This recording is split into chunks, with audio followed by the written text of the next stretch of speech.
Superman 64. The mere mention of it sends shivers down the spines of fans of the franchise, but in this video game court, it's innocent until proven guilty.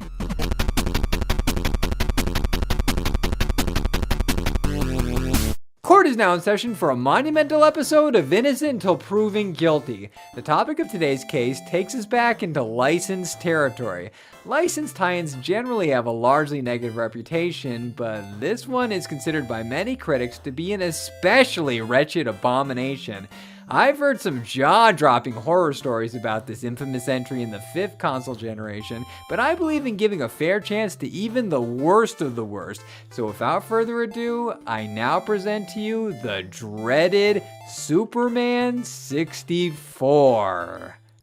Superman The New Adventures, aka Superman 64, was released on May 31st, 1999. It was published and developed by Titus, the company responsible for the blast from my YouTube past, Xena Warrior Princess, The Talisman of Fate. Superman 64 is based on the Kids WB cartoon and features the characters and art style from that show. Superman the Animated Series was celebrated for its excellent writing and story arcs, but the plot of Titus's creation is, well, there's barely a plot. In short time, your fate will be sealed, Superman. Lex Luthor is up to his dirty tricks as usual and traps Lois Lane, Jimmy Olsen, and Professor Hamilton in a virtual prison. Our hero has to save his friends from this digital dimension, and the only way he can accomplish this is by... Then there's no time to waste.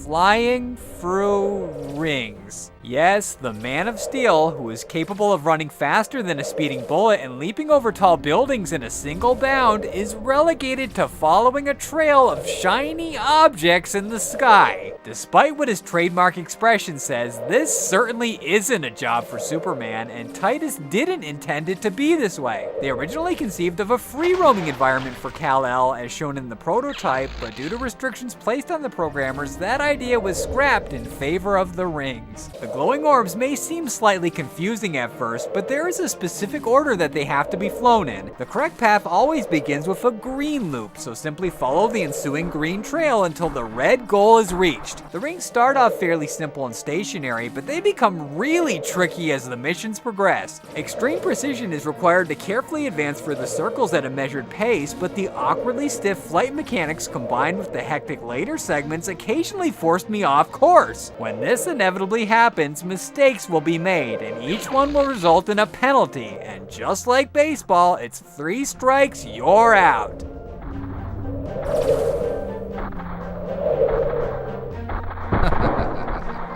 Luckily, there are infinite lives, so all it takes is a little practice and determination to achieve success. After the protagonist arrives at the red finish line, he will immediately be transported to an action level where he has to perform such tasks as clearing a path for helpless bystanders, blowing out tornadoes, and eliminating Lex's robot minions. All that has to be done to advance is to pass each objective within the time limit, but this isn't as easy as it sounds. When I said that Kent would be immediately transported, I wasn't joking. Titus drops us straight into the thick of things with an explanation that stays on screen for a few seconds. I was barely able to acclimate to the new situation before I got overwhelmed and sent back to the previous ride section.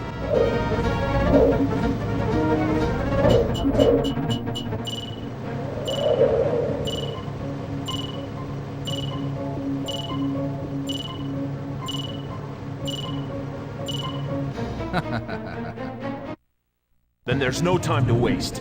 Fortunately, the developer was smart enough to include a checkpoint upon finishing a particular ring stage 3 times, but this still annoyed the hell out of me. Upon dealing with the threat, a ride will ensue, followed by another crime-solving bit, and so on and so forth, until Superman finally wins. Not the game, of course. There's still plenty of that remaining. No, he wins a trip to the introduction of the secondary play mode, the mazes. Contrary to popular misconceptions, Superman 64 isn't just about flying through rings. Our hero's travels across the virtual metropolis sends him to locations such as the Metro, Star Labs, and LexCorp. These levels felt closer in style to a traditional 3D adventure with puzzles that have to be solved and enemies that have to be defeated, but I actually found them to be way more problematic. The control scheme for the maze is exactly the same as the ride segments. Pressing Z will lift the protagonist into the air, and B will make him fly. Clark can defend himself against foes by dishing out punches via the A button. The punch is the main method of attack and is quite powerful, but also incredibly goofy looking.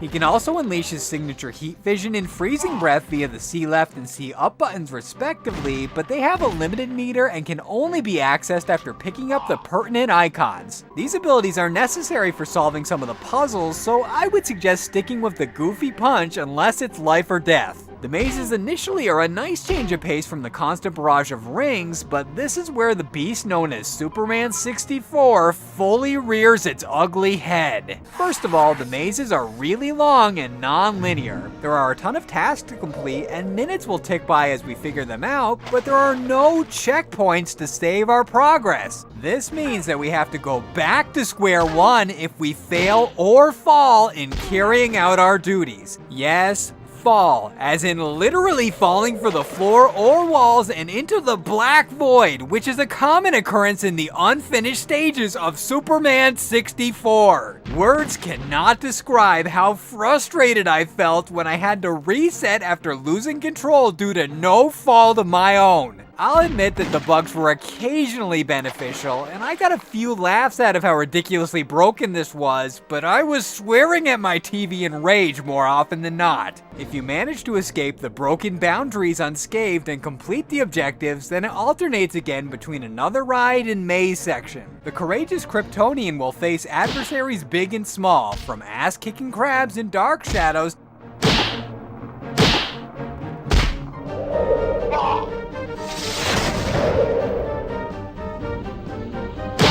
to the evil Metallo and Dark Side.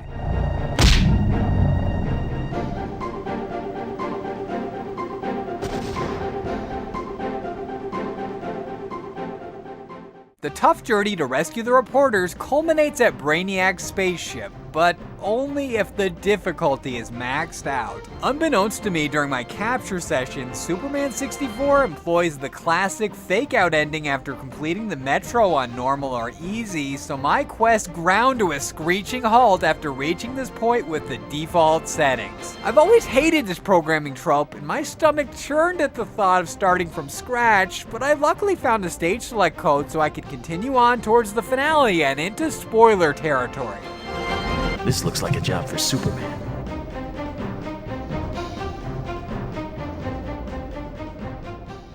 Brainiac's spaceship is the hardest level by far. It starts off simple enough, with a few floating robots and crabs to dispatch, but it quickly delves into complete and utter insanity. The initial objective is to collect the pieces of the device and activate the computer and teleporters. Interacting with the computer sends us to the single most aggravating area of this licensed title. Clark will enter a teleportation room where he has to travel back to the year 2000 by choosing the portals in the correct order. The number can begin at either 1800 or 2200, and I experimented to find a set path for either, but I was unable to. There was no method to this madness, only random chance. Not only that, but I was hindered in my efforts by a pair of crab bastards that can kill in 2 hits. This right here is the reason why the GameFAQs community rated this as unforgiving, and I came dangerously close to throwing in the towel. I wish I could offer advice to any fellow players stuck at this part, but I really can't. It's all about trial and error, with a heavy emphasis on error, but we'll eventually meet Jimmy Olsen near the Thunderdome. Freeze him with the icy breath to get him across unharmed, and then repeat the process with Lois on the other side.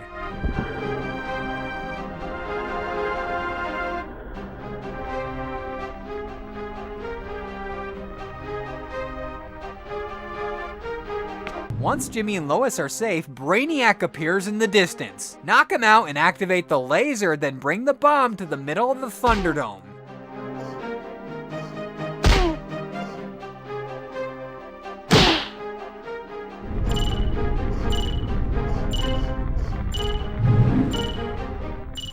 Use the heat vision on the remaining bombs in the exterior teleportation rooms and then access the portals.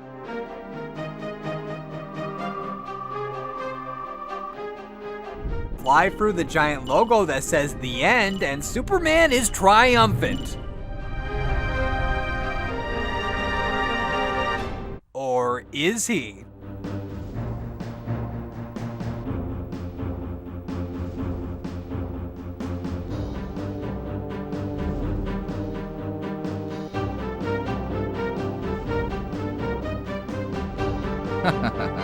Lame ending is lame. Very lame. But I finally have this game behind me, so I'm not complaining.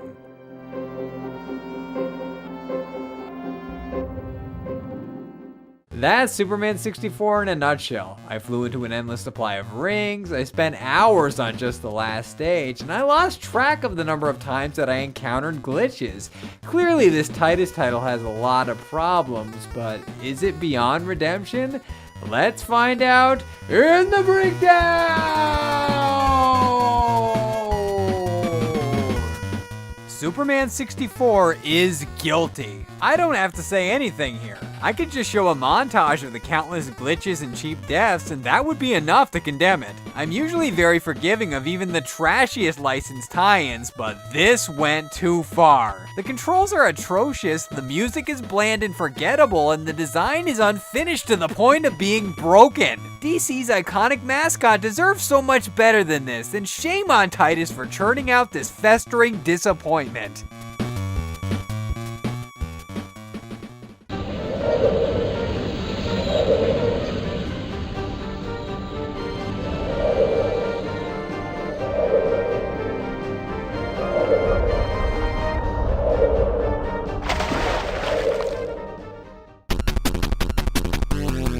Defending Superman 64 is a Herculean feat, and I'm not sure if I have the strength to do it, but I'm gonna try. For starters, the ring stages aren't that bad. In fact, I rather enjoyed them. They actually sort of made sense to me. This is a virtual world that Lex created, so who's to say that he wouldn't torment his nemesis by confining him to an eternity of flying through rings in an abyss of glitches? That sounds pretty sinister to me, and something that Lex would totally do, so I can buy it. Also, this is based on and features the voiceover cast from the classic animated series, which I loved as a kid, so I give it respect for that. Superman 64 is definitely flawed, but overall, it's okay by me.